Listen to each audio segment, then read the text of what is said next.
So I have got some questions today. I'm super prepared, only because this is like Yeah, that's fine. Final one. I like it. Okay. So the first question is, what did you think of the process of writing this chapter? The project, rather. Yes, the project, how we've written this chapter. I found it most enjoyable. I found it very important. I found it an important contribution to your work, to the wider literature as a whole, to both our well-beings. Hard to fault it, really. I look back with pride and consider it an integral part of my own healing. So you found it a healing process? Yeah, very much so. As well as creating a piece of academic literature to add to what's already there. You found it a healing process? Yeah, I always like balancing the personal benefits alongside those to society. I can remember when I used to advocate in the community, I'd talk about my 3 pillars to PDA success. And obviously it included,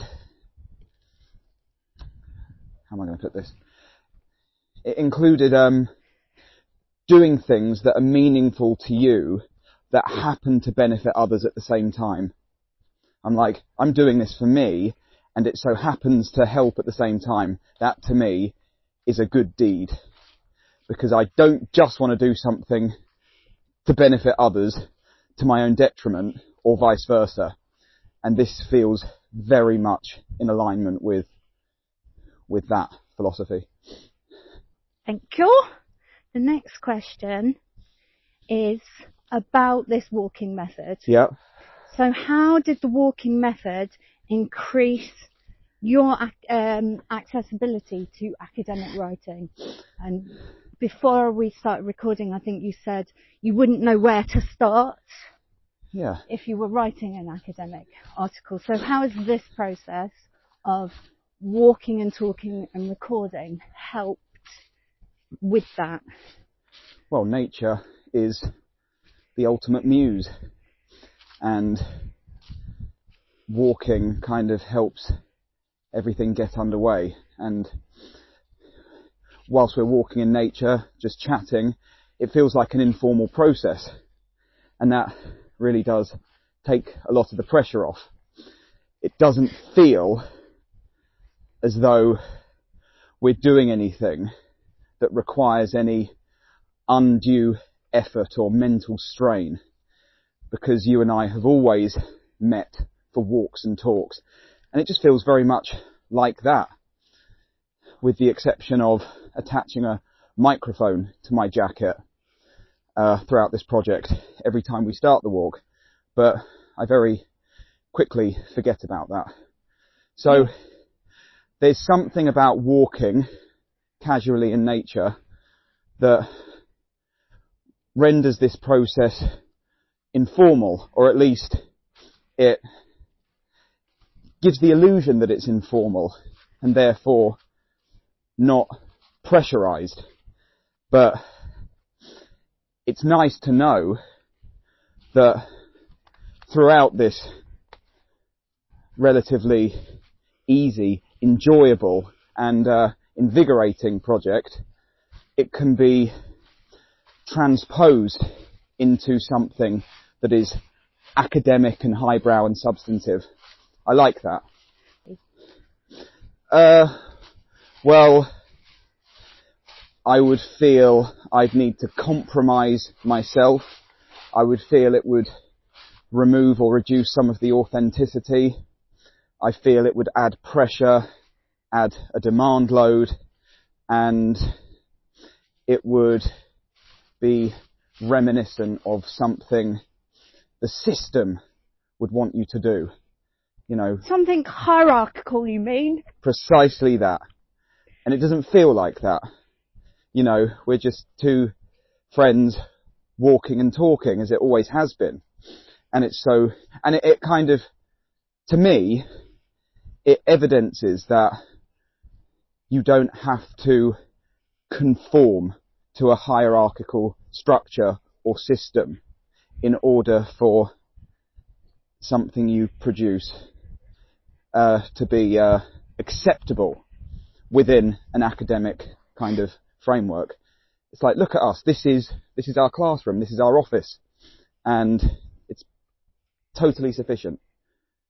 And we can still make something academically relevant out of this. Yeah. So the next question very much links to what you were saying.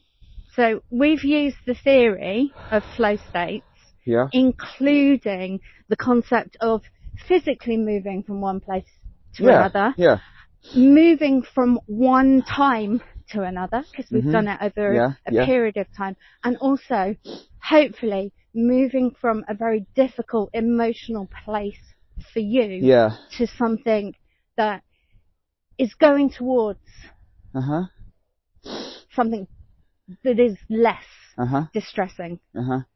Nothing is motionless.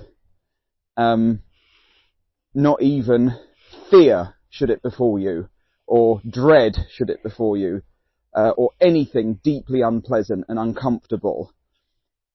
That is in a constant state of flux, flow and motion as well. There's,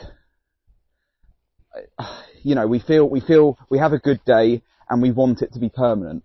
I hope this lasts.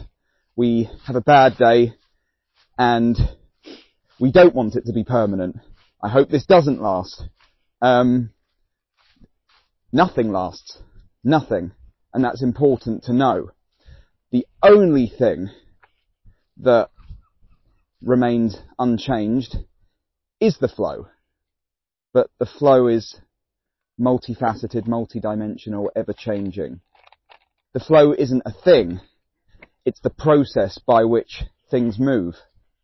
Did you learn anything about monotropism through this process, through this project? Almost like there's no such thing as regression. I feel that I've learned that regression is something of an illusion. Even like a bad day doesn't mean you've taken a step back. It just means you've arrived at a new place that doesn't happen to be as nice as the previous place you've sojourned. And it's not a consistent ascension. I think if people expect the flow to be a gradually inclining ramp, then they should prepare for disappointment. It's not even up and down.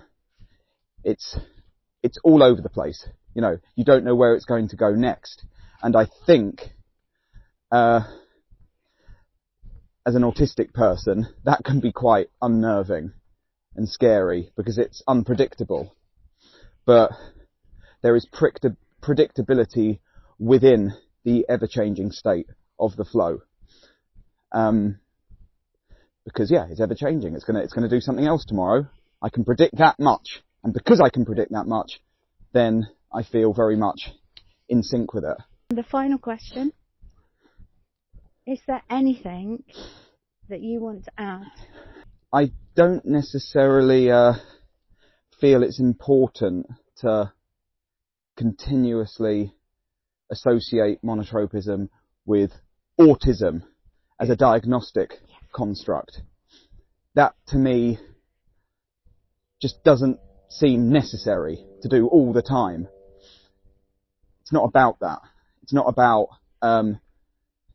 trying to squeeze this process into a social construct such as an autism diagnosis. It doesn't feel important for me to do that. Because I think if I were to do that, I'd miss the point of what this is all about.